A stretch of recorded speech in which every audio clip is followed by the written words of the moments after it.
दिख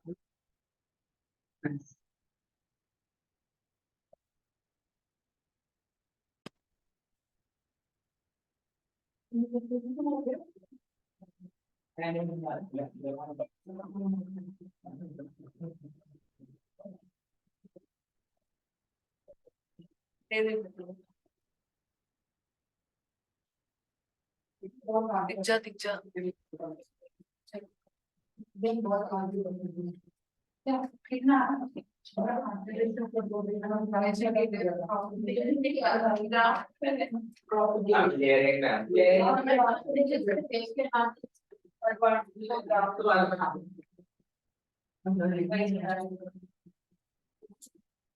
अच्छा एक बार बोलो, अगर मैं गूगल में पिछली बार हमने करा था एसेक्सुअल रिप्रोडक्शन,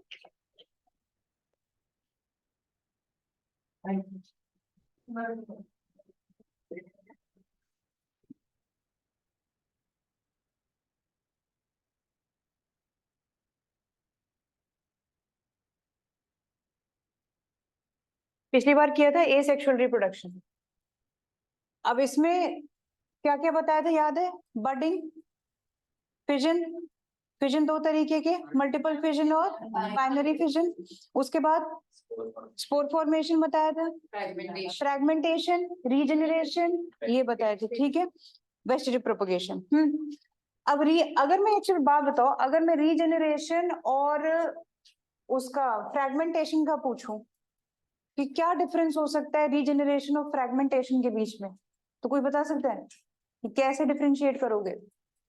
एग्जाम्पल से तुम लोगों को पता है कि भाई रीजनरेशन का एग्जाम्पल प्लनेरिया है और फ्रैगमेंटेशन का स्पाइरोगायरा होता है। हाँ बताओ। रीजनरेशन यूनिसेलुलर तो होता है, फ्रैगमेंटेशन मल्टीपल।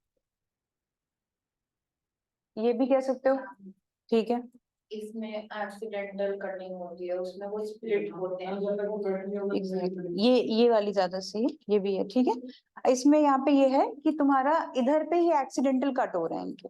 ठीक है, कट्स होते हैं, हाइड्रा भी इसी में आ जाता है, पर प्लेनेरिया में होता है कभी ना कभी ये इनकी बॉडी इतनी वैसी होती है, स्लिथरी सी होती है कि ये कट हो सकते हैं इजीली, और जो पार्ट कटता है वहां से एक नया ऑर्गेनिज्म आ जाता है। ठीक है, बट स्पाइरोगायरा में यानी कि फ्रैगमेंटेशन में क्या होता है, वहां पे ऑटोमेटिकली जब तुम्हारा वो वाला स्पाइरोगायरा मैच्योर हो जाता है, जब ये स्पाइरोगायरा मैच्योर हो जाएगा तो ये ऑटोमेटिकली 3 पार्ट्स में कट जाएगा, या जितना बड़ा है वो उतने पार्ट्स में कट जाएगा वो। ठीक है, ये होता है इसमें। तो यहाँ पे एक्चुअली होता क्या है, मैच्योरिंग के टाइम पे ये डिवाइड होता है। ठीक है, और वहां पे मैच्योरिटी का वेट नहीं होता, उधर पे कभी भी कट फट सकता है।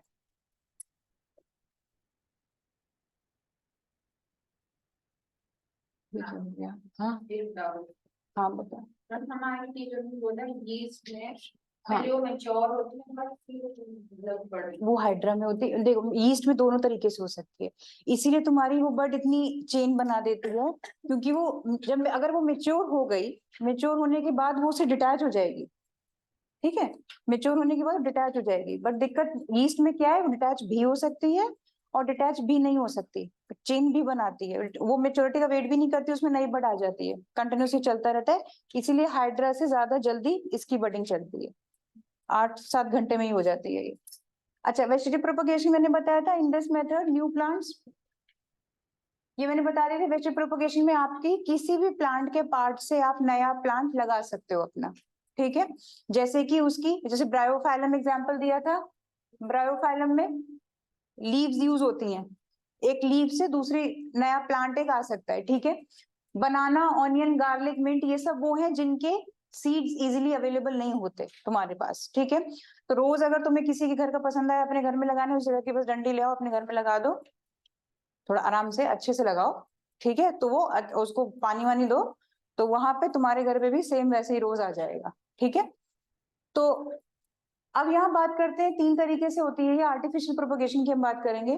कटिंग, लेयरिंग और ग्राफ्टिंग बताई थी। ठीक है, कटिंग में तो क्या होता है, सिंपल सा, तुम लोग जो मैंने रोज की अभी एग्जांपल दिया, कोई भी एक स्टेम कट करो वहां से और एक अपने पॉट में लगा लो। ठीक है, कुछ दिनों के बाद उसमें यू विल सी कि नई शूट्स आ रही हैं। ठीक है, और उसमें से एक नया पौधा आ जाएगा, मतलब नया पौधा क्या, उसमें से शूट्स आ जाएंगी, वो खुद ही में एक नया पौधा बन जाएगा, उसकी रूट्स वगैरह सब आ जाएंगी अंदर ही अंदर। ठीक, लेयरिंग में बताया था मैंने उस टाइम पे,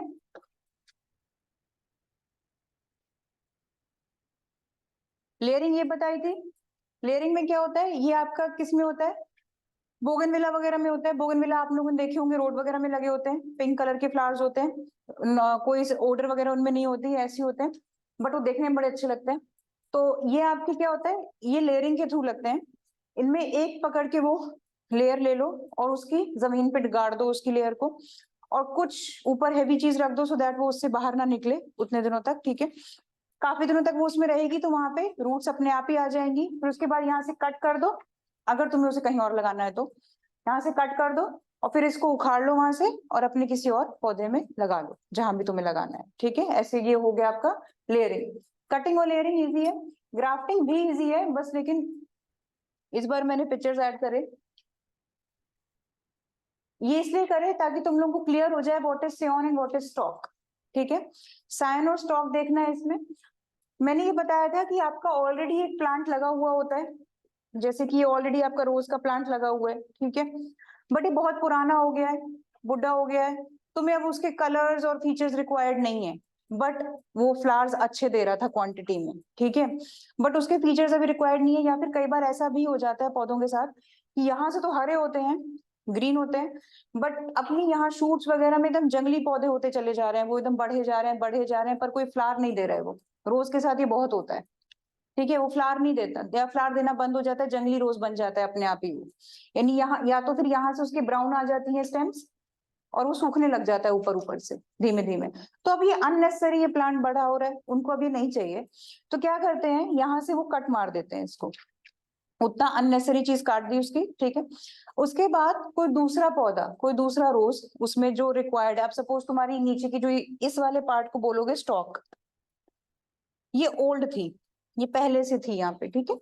अब तुम लोगों को इसमें ये सपोज रेड वाला था, तुम लोगों को येलो की रिक्वायरमेंट है, इसमें तुम्हें येलो और रेड का मिक्स चाहिए यहाँ पे, तो क्या करोगे, कोई दूसरा रोज लोगे, वो येलो वाला ही लोगे, ठीक है, और उस वाले को इस शेप में काटोगे, ठीक है, इस शेप में दोनों तरफ से पेंसिल की तरह काटते हैं वो लोग।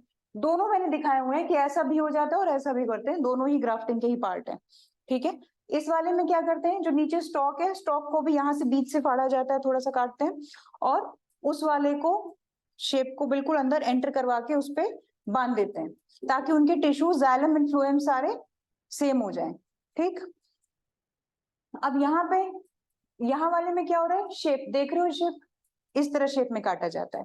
यहाँ भी वही रीजन है, इधर पे भी उन्हें वही जाइलम और फ्लोएम सेम करने हैं उनके, और काफी दिनों तक रखने पड़ेंगे सो दैट उनमें कोई बांधते क्यों है, ये भी क्वेश्चन आता है कि भाई इनको ऐसे करके वो टाई अप क्यों करते हैं, किसी अच्छे क्लॉथ से या फिर किसी पॉलीथीन से टाई अप क्यों किया जाता है, क्योंकि उनके उस टाइम पे टिश्यूज वगैरह सब ओपन होते हैं, ठीक है, and most of the pollutants वगैरह या फिर ये कौन कौन होते हैं, एनवायरमेंटल पॉल्यूटेंट्स उनको लग सकते हैं और ये प्लांट मर सकता है, बस ये आएगा इसमें, ठीक है, सेल्स वगैरह डैमेज हो जाएंगे इसके। ये आपके हो गए, ठीक है, जो भी फिर तुम्हारे पास डिजायरेबल कैरेक्टरिस्टिक है वो तुम्हें मिल जाएंगे, मिक्स्ड कलर का चाहिए था, जो भी चाहिए था वो मिल जाएगा तुम्हें, ठीक है। तो एडवांटेजेस ग्राफ्टिंग के यही आते हैं कि it enables us to combine the most desirable characters of the two plants। तुम लोगों को जो दोनों प्लांट्स में से अच्छे अच्छे कैरेक्टर्स चाहिए थे वो दोनों को पकड़ के तुमने उसके जाइलम और फ्लोएम टिश्यूज को सेम करवा दिया किसी तरह, ठीक है। उसके बाद ये वाले जो प्लांट्स होते हैं ये काफी जल्दी उग जाते हैं, क्यों, क्योंकि ऑलरेडी आपकी नीचे की जो स्टॉक होती है वो मेच्योर्ड होती है, उसमें रूट्स आने का वेट नहीं होता, सिर्फ जैसे ही जाइलम और फ्लोएम एक हुए तो ऑटोमेटिक अगले वाले में सियॉन वाले पार्ट में शूट्स आने स्टार्ट हो जाते हैं, ठीक है। तो ये वाला थोड़ा फास्ट होता है। Grafting is used to produce variety of seedless fruits and plants with less और स्मॉल सीड्स, ठीक है, यानी यहाँ पे ये भी एक रीजन है कि ये उनके लिए उन प्लांट्स में भी अच्छा है जिनके सीड्स वगैरह नहीं होते या फिर बहुत कम सीड्स होते हैं, ठीक है, ये उनके लिए भी यूज होता है। समझ गए, ग्राफ्टिंग इंपॉर्टेंट है, कटिंग लेयरिंग ग्राफ्टिंग ये वाला क्वेश्चन ही इंपॉर्टेंट है, आर्टिफिशियल वेजिटेटिव वाला, कि टाइप्स बताओ और एडवांटेजेस बताओ, ये क्वेश्चन आते हैं, ठीक है। लेयरिंग बता दिया, कटिंग बता दिया, इसके बाद एडवांटेजेस ऑफ आर्टिफिशियल, वो मैंने ग्राफ्टिंग के बताए थे, वो एडवांटेजेस ये पूरे ओवरऑल के हैं, कटिंग लेयरिंग वेयरिंग सब इसमें इंक्लूड है, उन सब के ये हैं। अब यहाँ पे क्या क्या देखते हो तुम लोग, जो नया प्लांट आएगा वो एग्जैक्टली अपने पेरेंट प्लांट की कॉपी होगा, ठीक है। अगर तुम लोग जैसे कि कटिंग करवा रहे हो, कहीं से कटिंग ले रहे हो, जो येलो रोज की अगर कटिंग ले रहे हो तो येलो रोज ही होगा, ठीक है। तो एग्जैक्टली अपने पेरेंट प्लांट को रिजेंबल करता है वो। और जो भी तुम्हें और भी कोई डिजायरेबल अगर चाहिए तो उसमें तुम रेप्लिकेट करवा सकते हो। उसके बाद fruit trees which take many years to bear fruit, अगर इस तरीके से लगाए जाए तो वो फ्रूट ट्रीज जल्दी फ्रूट्स देने लग जाते हैं। कहते थे पहले कि आम जो लगाता है वो खा नहीं पाता, आम का पौधा जो लगाता था, आम बहुत दिनों बाद फ्रूट देता है वो ट्री, सालों बाद। तो तब तक वो आदमी भगवान को प्यारा हो जाता था, तब तक देता था। लेकिन अब मैंने अभी कई जगह देखा है, हमारे वहाँ एक पार्क है, वहां पे थे छोटे छोटे से प्लांट के ये लगे हैं, मैंगो ट्रीज लगे थे, मैंगो के प्लांटलेट्स लगे थे। उसमें इतने छोटे छोटे से मैंने मैंगोज देखे, उसमें थे मैंगोज। इसका मतलब वो आर्टिफिशियल प्रोपोगेशन से ही लगे थे, इसीलिए इतनी जल्दी उनमें फ्रूट बेयर हो गई। इतना था, नहीं तो पेड़ बनने से पहले वो फ्रूट बेयर करता ही नहीं है मैंगो, बट स्टिल उनमें आ गए थे। They need less attention starting के ईयर्स में, जबकि ज्यादा अटेंशन चाहिए होती है प्लांट्स को, but still they need less attention, क्योंकि ऑलरेडी ये दूसरे उससे लिए होते हैं, दूसरा वाला ऑलरेडी मेच्योर्ड है, वो अपने आप अपना देख लेगा, ठीक है। Many plants can be grown by using only one parent plant, of course. एक गुलाब के पौधे से तुम लोग 10-15 गुलाब के पौधे लगा सकते हो, तोड़ तोड़ के डंडियां उसकी। We can also get seedless plants by artificial vegetable propagation. Seedless plants तो ये सबसे important है, तो दोनों में ही तुम लोगों को सेम दिख गया होगा।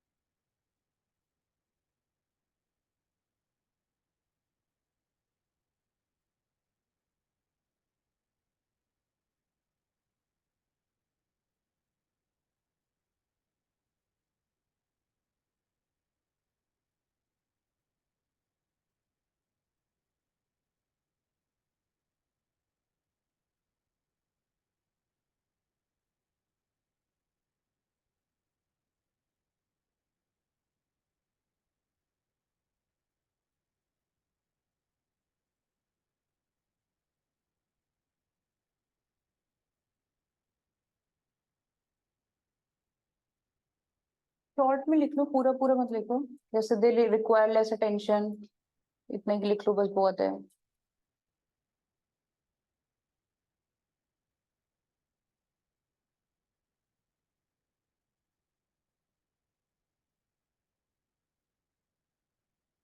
आगे कर दूं?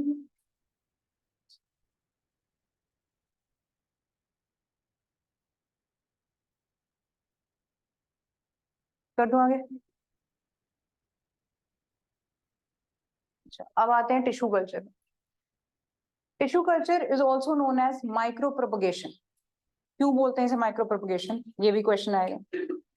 अब टिश्यू कल्चर होता क्या है पहले वो समझ लो, फिर देखते हैं, इससे समझते हैं।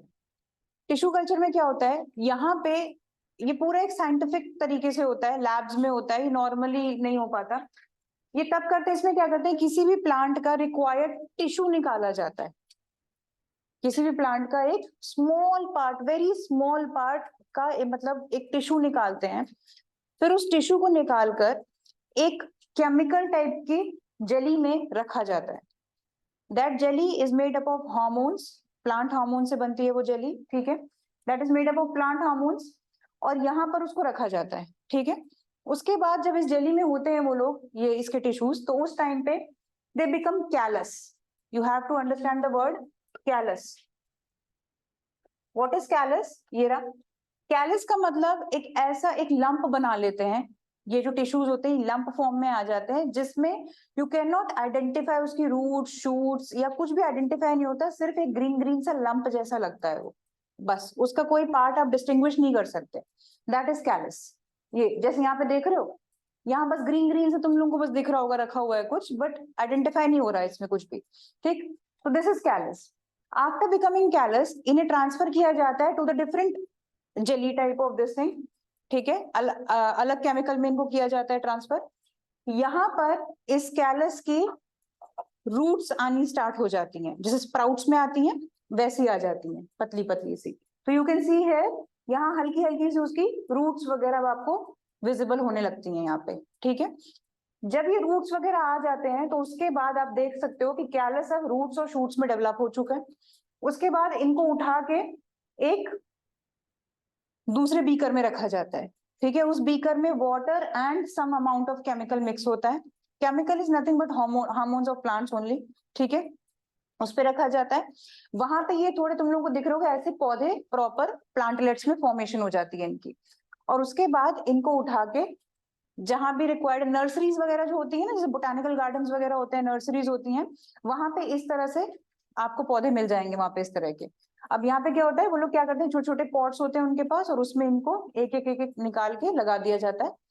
50-50 रुपए में, 100 रुपए में बेच देते हैं फिर वो लोग हर एक प्लांट को, ठीक है।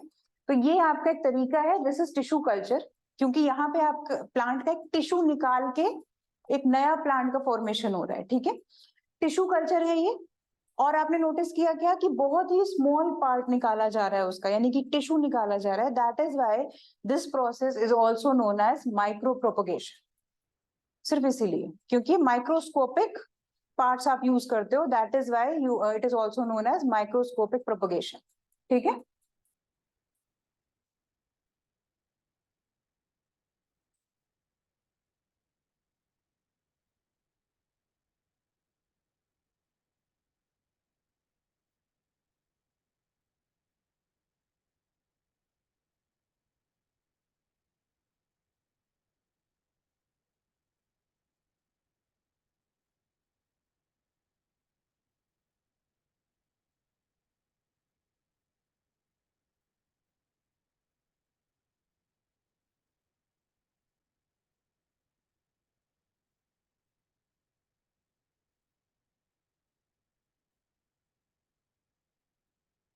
आगे कर रही, कर दो।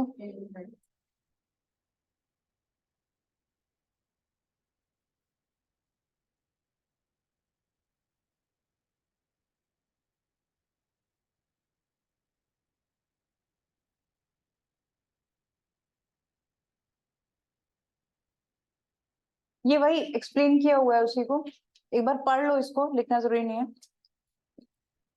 उसी ड्राइंग को यहाँ पे एक्सप्लेन किया हुआ है। कैलस डेवलप होते हैं, फिर उसके बाद फिर उन्हें डाला जाता है किसी दूसरे में, सो दैट उनके रूट्स डेवलप हो जाएं।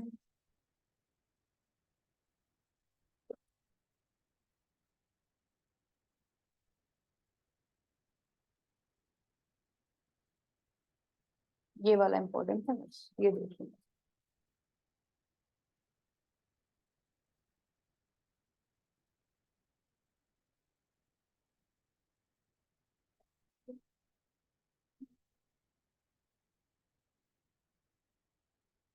रह गया,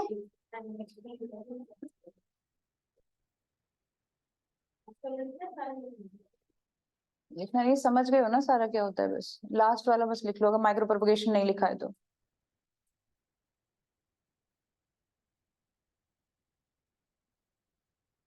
What is the other name of tissue culture and why is it known as that? ये क्वेश्चन।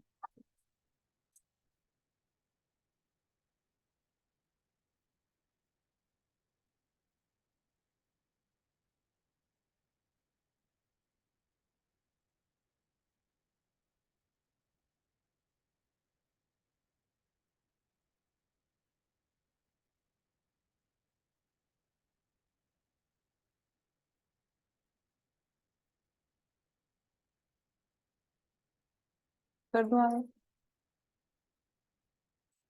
अब एडवांटेजेस देख लेना टिश्यू कल्चर के, क्यों इंपॉर्टेंट है ये, पहले समझ तो है।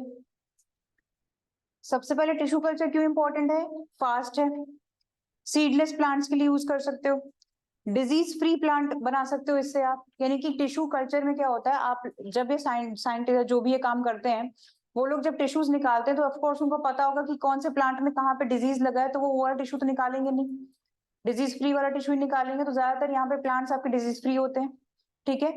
फास्ट होता है ये प्रोसेस, इकोनॉमिकली भी ठीक होता है ये।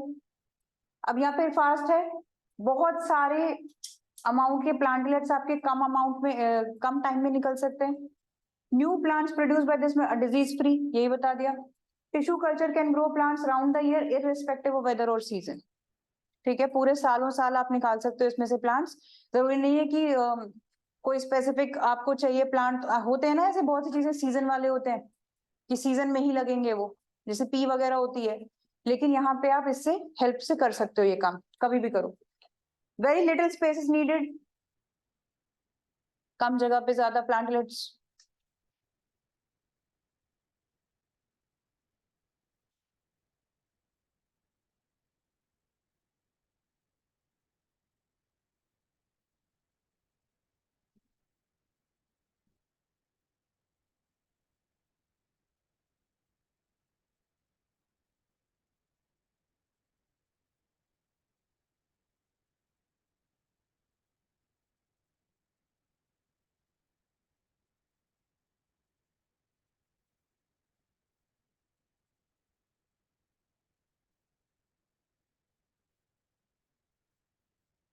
चलो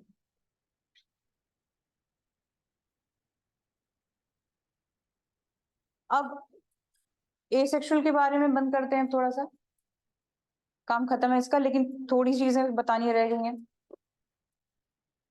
कि एसेक्सुअल रिप्रोडक्शन में डीएनए का रेप्लिकेशन कैसे होता है। अब थोड़ा टेक्निकल चीजें, अभी तक तुम लोगों की समझ आ गई होगी सब बहुत अच्छे से, कुछ इतना था नहीं इसमें, ठीक है। अब यहाँ पर do organisms create exact copies of themselves in asexual reproduction? Variations होती हैं, ठीक है। अगर एग्जैक्ट कॉपी होती है तो इसका मतलब वहां पे क्लोन बन रहा है उसका, ठीक है, क्लोन बनता है वहां पे। जब एग्जैक्ट कॉपी होती है तब क्लोन बनता है। हाइड्रा, रोज, इनका क्लोन बन जाता है, ठीक है। लेकिन वहीं पे हम अगर नॉर्मली एसेक्सुअल रिप्रोडक्शन में बात करें तो यहाँ पे आपका फॉर्मूला क्या होता है, माइटोसिस होता है। माइटोसिस और मियोसिस याद है, क्लास 9th में भी पढ़े थे, माइटोसिस मियोसिस सेल डिवीजन के टाइम पे। तो माइटोसिस होता है यहाँ पर सेल डिवीजन में आपके एक सेल से दो डॉटर सेल्स बनते हैं, ठीक है। यानी कि सेल डिवाइड दो बार होता है, बाइनरी फिजन कह सकते हो इसको, बाइनरी होता है यहाँ पे, ठीक है। तो asexual reproduction usually results in the production of genetically identically offsprings. यहाँ पे कैसे ऑफस्प्रिंग आपको दिख रहे हैं, जेनेटिकली आइडेंटिफाई दिख रहे हैं, ठीक है। जीन्स थोड़े बहुत मिलते जुलते दिख रहे हैं, but there are slight variations in the offsprings. Slight variations होती हैं। अब तुम लोग ये सोचोगे कि यार अमीबा है, एक ही अमीबा का तो दूसरा पार्ट निकल रहा है, वही तो स्प्लिट हो रहा है। बट यहाँ पे क्या होता है, जब वो स्प्लिटिंग के टाइम पे जाता है, तो स्प्लिटिंग के टाइम पे जब आपका न्यूक्लियस, इस अमीबा का जब न्यूक्लियस स्प्लिट होने के फॉर्मेशन में आता है, तो उस टाइम पे इसके डीएनए में ही रेप्लिकेशन चलना स्टार्ट हो जाता है अंदर ही अंदर, ठीक है। और जब ये रेप्लिकेशन होता है तो कई बार क्या होता है, इसी डीएनए के रेप्लिकेशन के टाइम पे अंदर ही अंदर वेरिएशंस आ जाते हैं। उसी में डीएनए के डिवीजन के ही टाइम पे वेरिएशंस अकर करते हैं न्यूक्लियस के ही अंदर, ठीक है। उन्हीं वेरिएशंस की वजह से दोनों डॉटर्स में कुछ फर्क आ सकता है, बहुत स्लाइट चेंजेस आएंगे जो कि हमें नहीं दिखेंगे। The only genetic variation arise as a result of occasional inaccuracies in DNA replication at the time of cell division. सिर्फ सेल डिवीजन के टाइम पे आपकी वेरिएशंस अकर हो सकती हैं इनसाइड द क्रोमोसोम्स, ठीक है। न्यूक्लियस के अंदर जो होते हैं सिर्फ इस टाइम पे होता है, क्योंकि आपको पता है कि अंदर न्यूक्लियस के अंदर क्रोमोसोम्स कैसे फॉर्म में होते हैं उस टाइम पे। एक नॉर्मली क्रोमेटिन मटेरियल के टाइम पे थ्रेड लाइक स्ट्रक्चर पड़े होते हैं, बट जब वो सेल डिवीजन के टाइम पे जाता है तो उस टाइम पे क्रोमोसोम्स पेयर्स में आ जाते हैं अपने अपने। तो पेयर्स लेने के टाइम पे हो सकता है कोई क्रोमोसोम में वेरिएशन डेफिनेटली आ जाएगा पेयरिंग के टाइम पे, ठीक है।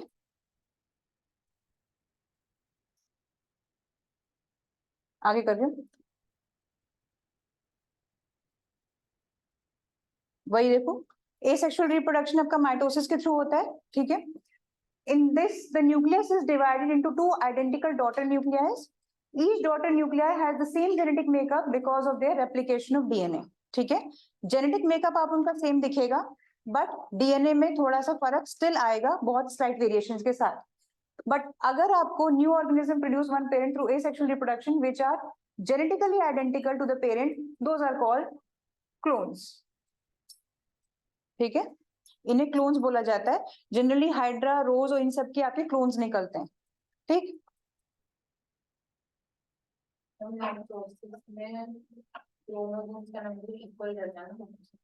हाँ, दो डबल डबल फॉर्मेशन होती है, मतलब यहाँ पे आपके डिप्लॉयड होता है।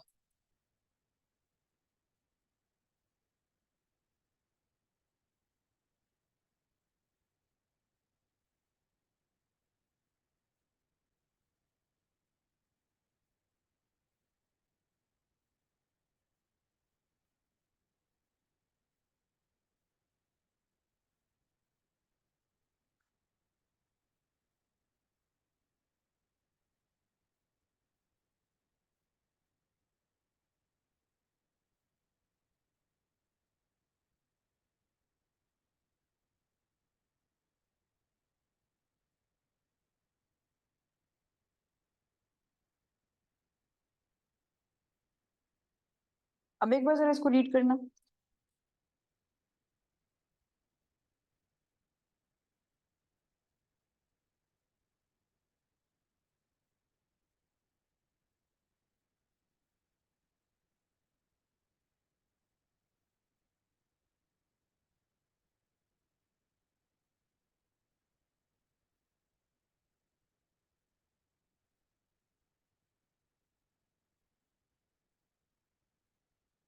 ये वही चीज है जो मैंने आपको ये बताई थी कि डिवीजन के टाइम पे डीएनए में स्लाइट वेरिएशंस आ सकते हैं जब वो रेप्लिकेशन पे जाएगा, यानी डीएनए जब डिस्ट्रीब्यूट हो रहा होता है इधर उधर, तो उस टाइम पे स्लाइट वेरिएशंस आ सकते हैं, ठीक है।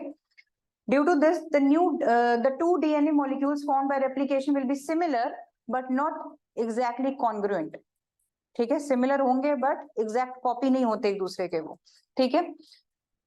तो इंपॉर्टेंस ऑफ वेरिएशन, अब यहाँ पे क्वेश्चन आता है कि इंपॉर्टेंस क्यों है, वेरिएशंस होने क्यों चाहिए, ये एक बहुत इंपॉर्टेंट क्वेश्चन आ जाता है यहाँ से।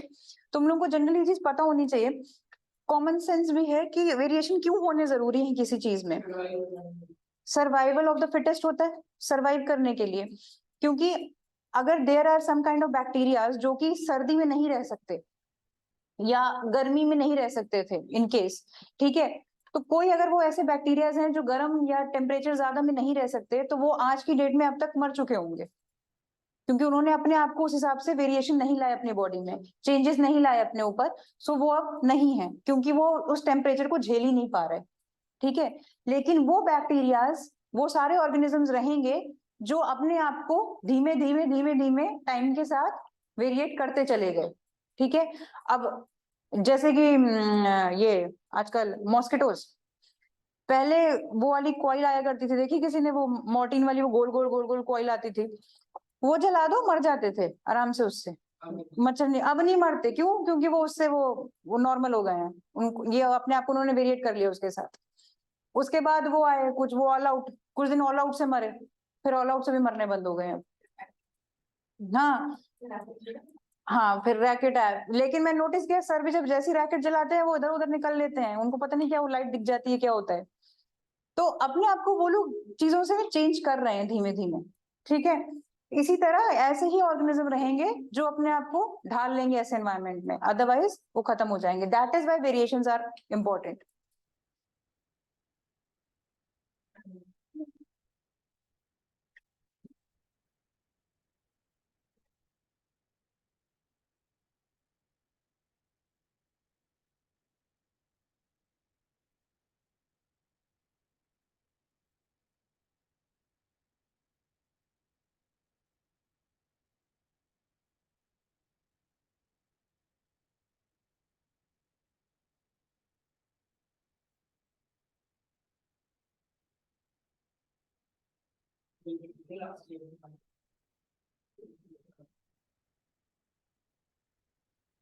बट स्लाइट वेरिएशंस के साथ।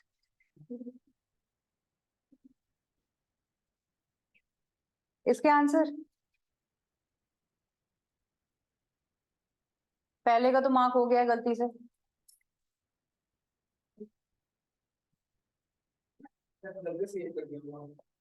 उसको सेव कर दिया था।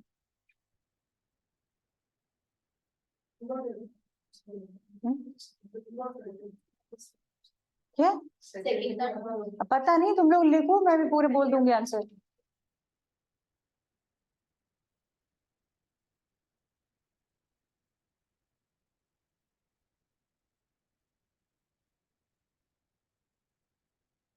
साइन और स्टॉक पता चल गई ना, स्टॉक वो जो पहले से लगी हुई है और साइन वो जो ऊपर से लगाई गई है दूसरे की कटिंग।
सेकंड का binary fission describes the type of reproduction where the organism divides to form two daughters. ठीक है, हाइफे क्या होते हैं, किसी को आइडिया है हाइफे? What are हाइफेज? पूछा भी नहीं किसी ने। हाइफेज होते हैं, तुम लोगों ने वो देखी होगी फंगस, फंगस वगैरह जो होती है, फंगस जब ऐसी होती है कुछ जैसे ये ओरिजिनल है और उसमें से ये दो जब बर्ड्स निकलती हैं, फंगस से जब दो तीन ऐसे बर्ड्स निकलती हैं, दोज आर नोन एज हाइफेज, जब फंगस की बर्ड्स होती हैं ये। ठीक है, तो ऐसे से करके ये फंगस बढ़ती रहती है ऐसे करके, these are the हाइफेज।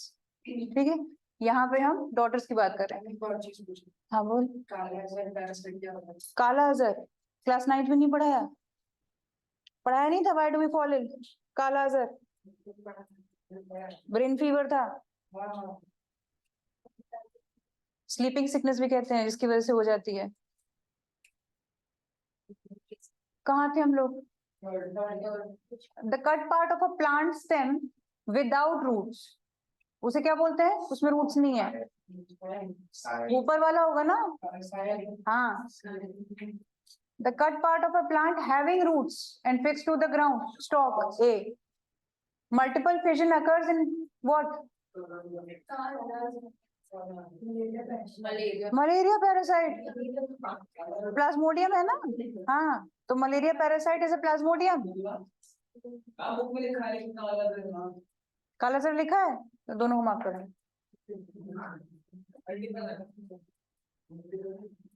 An organism, लेकिन एक मिनट, अच्छा मल्टीपल फिजन है ना, हाँ ठीक है चलो। An organism having a whip like leishmania, whip like structure at one end which produces by the process of binary fission, actually ये leishmania है। whip like जहां देखो वहां leishmania होगा, whip की तरह होता है इसका पीछे का बैक। फिर क्या है? Leishmania के साथ लिखा है which causes काला। क्या पैरामीशियम?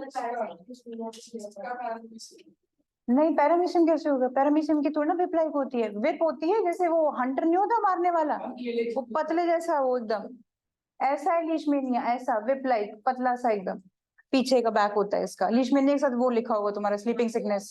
काला अजहर वो ही है,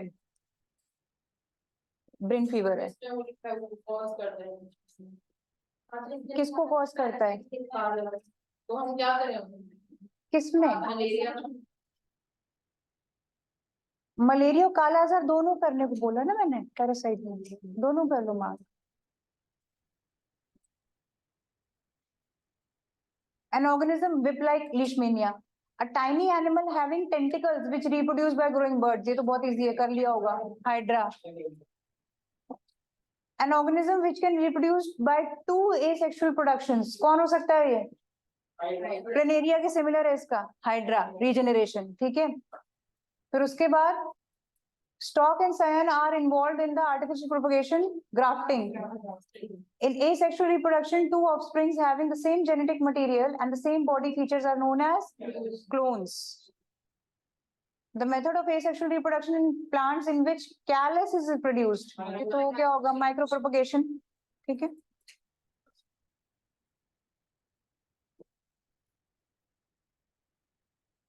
चलो, अब आते हैं ये सेक्सुअल रिप्रोडक्शन। अभी तक हमने जो रिप्रोडक्शन देखा था वो सिर्फ सिंगल पेरेंट से हो रहा था, दैट वाज एसेक्सुअल रिप्रोडक्शन, ठीक है। बहुत ही सिमिलर और माइक्रो ऑर्गेनिजम्स या फिर बहुत बेसिक ऑर्गेनिज्म जिनका बहुत सिंपल स्ट्रक्चर होता है बॉडी का, उनमें वो वाला रिप्रोडक्शन चलता है, ठीक है। बट यहाँ पे if we talk about sexual reproduction, तो here we require 2 parent for this kind of reproductions, ठीक है। मेल और फीमेल पार्ट्स होने बहुत जरूरी है for this. And now in this, it takes place in the combination of special reproductive cells called sex cells or germ cells, ठीक है। इन्हें हम गैमीज भी बोलते हैं। ये कुछ टर्म्स हैं that you have to identify, biological terms हैं ये। अब यहाँ पे हम जर्म सेल्स की अगर बात करें तो मेल और फीमेल के अलग अलग जर्म सेल्स आएंगे, ठीक है। आपका यहाँ पे मेल गैमी कहाँ गया? जर्म सेल्स में अगर हम बात करें तो फीमेल के जर्म सेल्स आपके आएंगे क्या? ओवरी, ठीक है। और मेल में आएंगे स्पर्म्स, ठीक है। तो these are the gametes, sperms are male and ovaries are या eggs, sorry ovum, eggs are female, ठीक। In this process, male gametes fuses with a female gamete to form a new cell called zygote. ये important है। Fertilisation पूछेंगे अगर process, मतलब पूछे अगर what is fertilisation, तो सबसे पहले fertilization is a process when a male gamete fuses with a female gamete to form a zygote, that is fertilization, ठीक। सबसे पहले एक फीमेल बॉडी के अंदर जब ये होता है, दैट इज उस टाइम पे सबसे पहले जो एक फॉर्मेशन होती है दैट इज अ जाइगोट। उसको आप फीटस नहीं बोलते उस टाइम पे। जाइगोट फॉर्मेशन के टाइम पे पता भी नहीं चलता कि बॉडी के अंदर जाइगोट है। अब जैसे जाइगोट की अगर तुम लोग साइज की बात करो तो एक फुल स्टॉप से भी छोटा होता है साइज में जाइगोट, ठीक है। हम सब इतने पिद्दी से थे कभी, इतने से, बस ये जाइगोट है, ठीक है। इसके बाद ही इसका ही सेल डिवीजन होता गया होता गया होता गया होता गया और हम मल्टी सेलुलर ऑर्गेनिज्म में आ गए, ठीक। तो सबसे पहले जाइगोट होता है, उसके बाद एम्ब्रियो फॉर्मेशन होती है जो थोड़ा और बड़ा होता है। जिस तरह कैलस होता है ना, जिस तरह टिश्यू कल्चर में कैलस होता है, एम्ब्रियो भी वैसे ही होता है। एम्ब्रियो में कोई भी बॉडी पार्ट नहीं पता चलता, हाथ पैर सर नाक कान कुछ नहीं, ठीक। एम्ब्रियो फॉर्मेशन के बाद वो फिर फीटस पे आता है। फीटस फॉर्मेशन भी ढंग की नहीं दिखती, उसमें भी क्लियरली इतना नहीं आता, बट हाँ स्टिल थोड़े बहुत बड जो हाथ पैर होते हैं वो बच्चे के बड की तरह दिखने लग जाते हैं, जैसे कि हाइड्रा के बड्स निकलते हैं कुछ वैसे छोटे छोटे बड्स की तरह निकलने लगते हैं। तो वहां से थोड़ा डिस्टिंग्विश हो जाता है कि ये रही मुंडी, ये रहा मतलब सर, ये रहे हाथ और ये रहा पैर, ठीक है। तो ये आपके एक जाइगोट के बाद क्या बनता है? एम्ब्रियो। एम्ब्रियो के बाद बनता है फीटस। फीटस के बाद एक ऑर्गेनिज्म या फिर बेबी कहलाता है। जाइगोट से लेके एम्ब्रियो तक का फॉर्मेशन का जो टाइम होता है ये होता है 8 वीक्स। 8 वीक्स का होता है। 8 वीक्स का मतलब 2 महीने ऑलमोस्ट, ठीक कह सकते हैं हम, 2 महीने। The zygote then grows and develops into embryo and then into fetus, ठीक है। हाँ हाँ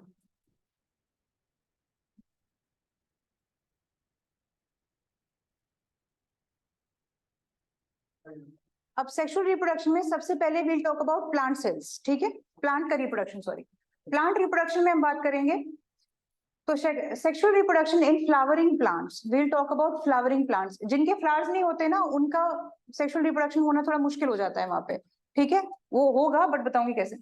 अब फिलहाल यहाँ पे सेक्सुअल रिप्रोडक्शन में भी फ्लावर्स में मेल और फीमेल पार्ट होने जरूरी है। अब there are two kinds of plants also, flowers also, bisexual और यूनिसेक्सुअल, ठीक है। अब यहाँ पर अगर हम बात करें सबसे पहले the male organ of flower called stamen, ये तो आपने छोटे से ही देखा होगा बचपन से, ये बताया ही था पहले भी कि मेल वाले पार्ट को, अगर जो फ्लावरिंग प्लांट होता है उसका जो मेल पार्ट होता है दैट इज कॉल्ड स्टेमेन, ठीक है। स्टेमेन होता है which makes the male gamete और these male gametes are present in pollen grains. अगर हम हिबिस्कस, इसमें सबसे अच्छा एग्जांपल आपका हिबिस्कस होता है, क्योंकि हिबिस्कस आपका कैसा होता है, वो उसमें दोनों मेल एंड फीमेल पार्ट्स दोनों होते हैं हिबिस्कस में, इसलिए वो सबसे बेस्ट है फॉर दिस स्टडी, ठीक। अब यहाँ पर जो हिबिस्कस देखा होगा सबको दिमाग में ना, हिबिस्कस के प्लांट को ले लो। हिबिस्कस में जो ऊपर आपने ऐसे करके डिजाइन देखी होगी, ऊपर की तरफ आती है कलर, हिबिस्कस में जो ऐसे करके आता है ऊपर आपको, यहाँ पे फिर ऐसे ऐसे दिखते हैं डिजाइन, छोटे छोटे छोटे यहाँ पे पॉलन ग्रेन्स होते हैं ना इधर छोटे छोटे से पाउडर जैसे, वो ही इनके मेल ऑर्गन्स हैं, ठीक है, वो ही मेल ऑर्गन्स हैं। वही फिर उसके बाद इसी के थ्रू, उसी के अंदर अंदर एंटर करते हैं स्टाइल के थ्रू, और अंदर जो उनकी ओवरी है उसको पॉलिनेट करते हैं, ठीक है।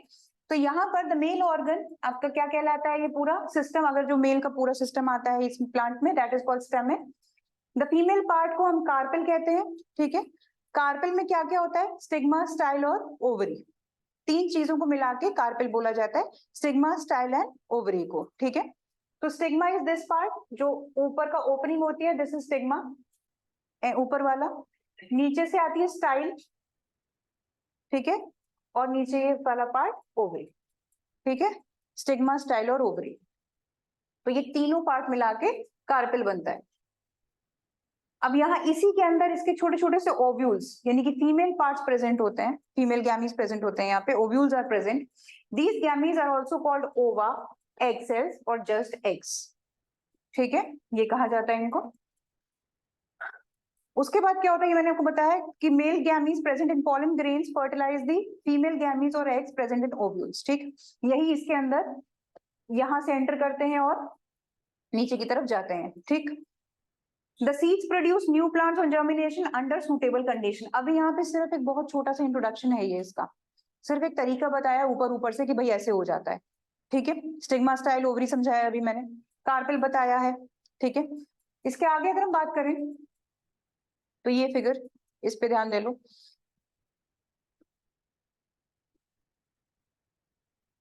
ये फिगर को स्टडी कर लो।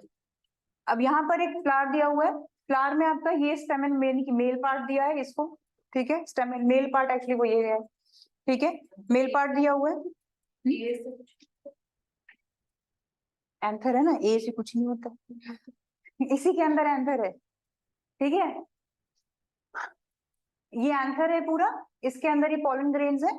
ये जब खुलेगा, कई बार होता है कई लोगों को, तुमने सुना होगा किसी स्पेसिफिक सीजन में उनको एलर्जीज हो जाती है, पॉलन ग्रेन्स की एलर्जी होती है, किसी स्पेसिफिक रीजन में ये क्या होता है, बिल्कुल से सिस्ट की तरफ उठता है ये एंथर, और ये सारे पॉलन ग्रेन्स हवा में उड़ने लग जाते हैं।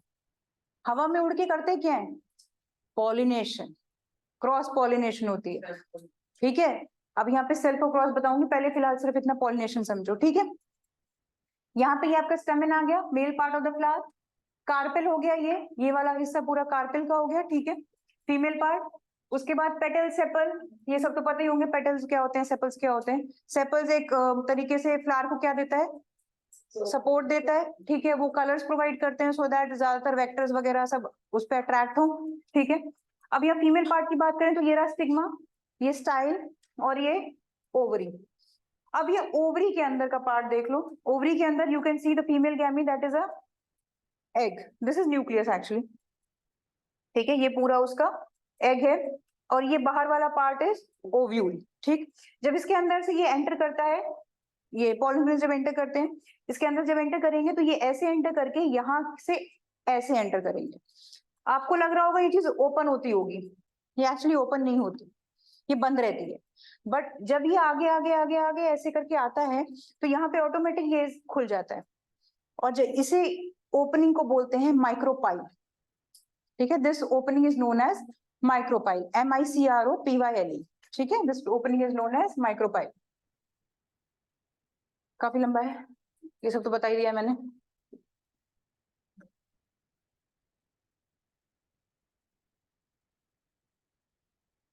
चलो आज के लिए इतनी करते हैं, अगली क्लास में शुरू करेंगे इस।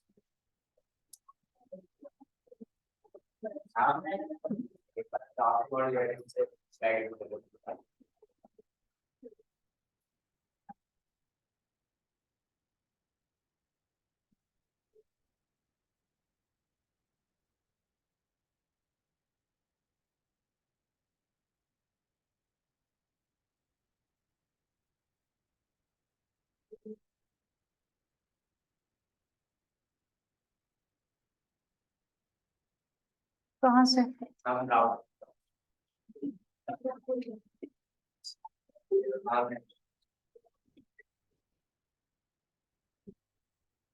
रुकना।